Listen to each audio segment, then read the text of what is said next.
Alors je vais faire une petite vidéo pour vous parler de ce qui est légal et illégal lorsque vous faites entre guillemets du tuning. J'ai pris une voiture lambda pour pas qu'on repère une voiture tuning ou modifiée dans lequel elle aurait pu être reconnue et puis être verbalisée. Donc je prends une voiture lambda.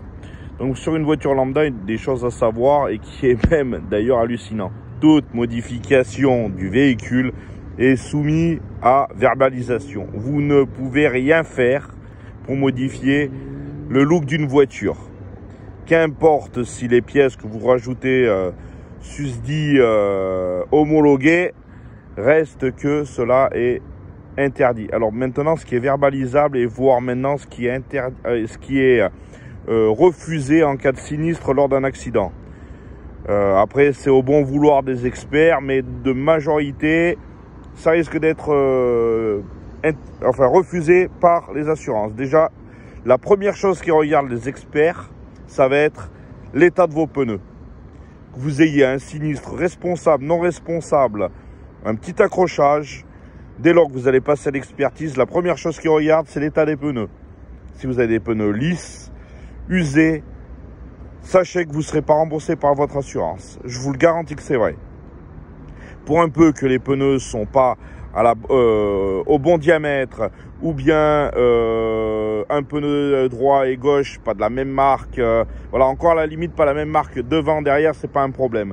Mais il faut que, comme vous savez, que vous ayez les deux mêmes marques à l'avant et les deux mêmes marques à l'arrière.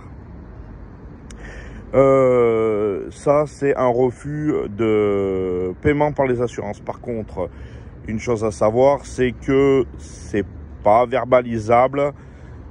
Si c'est verbalisable, c'est évidemment vous avez les pneus lisses.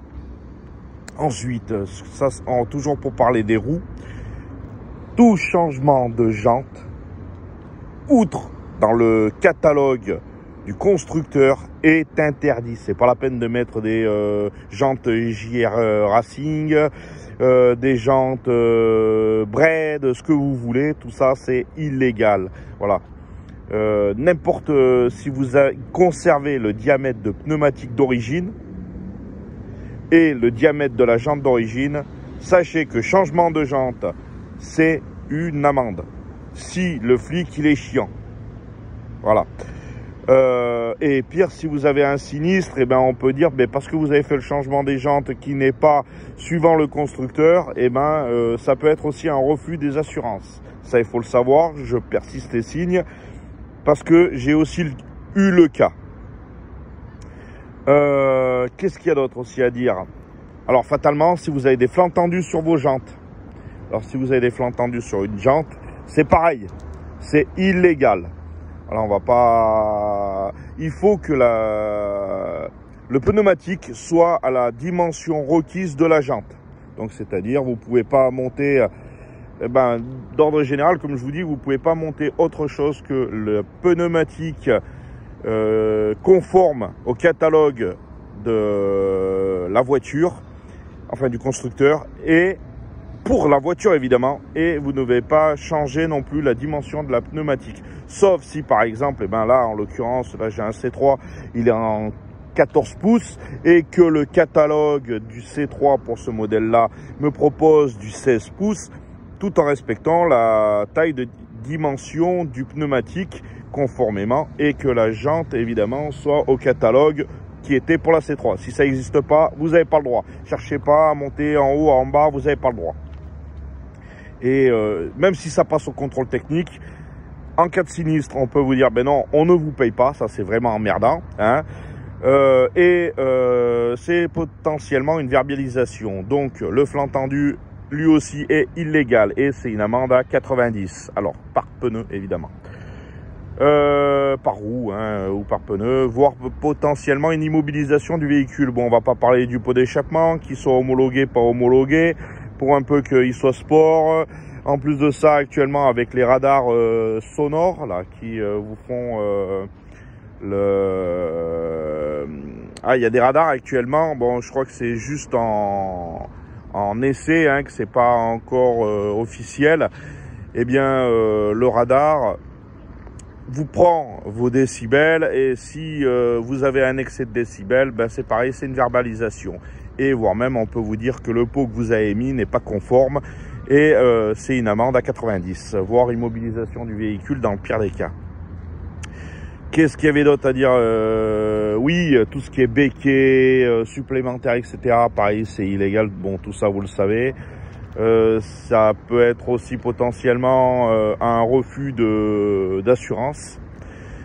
Reste que si c'est au catalogue toujours du constructeur, pour le véhicule donné, vous en avez la légalité. Qu'est-ce qu'il y a d'autre à dire? Ben après, on passera pour l'intérieur sur une autre vidéo.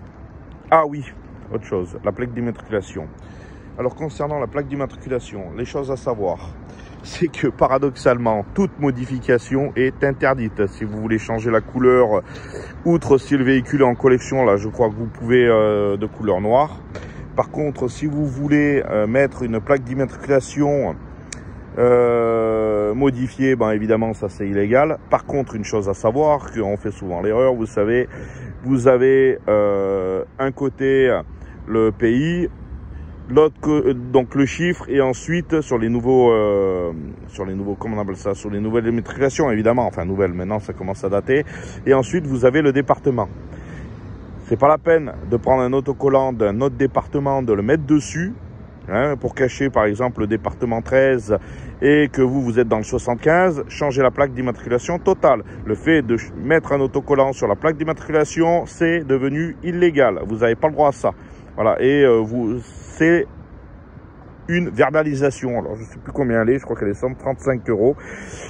Autre chose, si par exemple vous vous amusez à mettre une fausse plaque ou une plaque qui n'est pas celle du véhicule, pareil, ça c'est du délit, c'est du pénal, donc là c'est peine de prison et compagnie.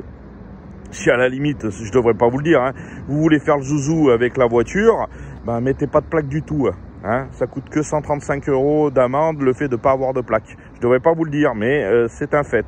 Par contre, le fait de mettre une fausse plaque ou de mettre une plaque qui n'est pas celle de la voiture, là, ben, c'est des peines de prison. Hein. Qu'est-ce que j'avais d'autre à dire? Je crois que sur l'extérieur, on a fait un peu le tour. De toute façon, tout ce qu'il y a à savoir, toute modification, même si vous avez homologation pour ce type de véhicule, si ce n'est pas dans le catalogue du constructeur pour ce type de véhicule là, c'est illégal, et vous pouvez même avoir un refus de l'assurance de le payer. Bon, ça fait 8 minutes, je pense que vous avez lâché, d'autant plus que le support que là je vous montre, c'est pas ce qui est le plus passionnant à regarder.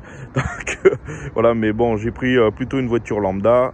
Et voilà, nos compagnons là-bas de la police, ceux qui nous mettent des amendes si on ne respecte pas les standards. Alors oui, je sais, bien souvent, de personnaliser une voiture, c'est sympa, mais malheureusement, c'est illégal. Donc, prenez, lorsque vous achetez une voiture qui vous ressemble le plus, avec les options, à la limite, qui vous caractérisent le plus et qui vous plaît le plus. Ou à moins, vous êtes obligé de rester, comme je vous dis, dans le standard et dans le catalogue des véhicules conformément à l'origine du constructeur donné. Par exemple, on va parler sur la Mini.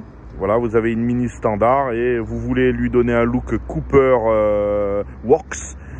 Ben là, vous avez le kit carrosserie dans le catalogue Mini. Donc, le seul kit que vous avez le droit de mettre, c'est celui de la Cooper Works. Voilà, vous n'avez pas le droit de mettre du Rieger ou autre chose, Rieger ou tout autre kit.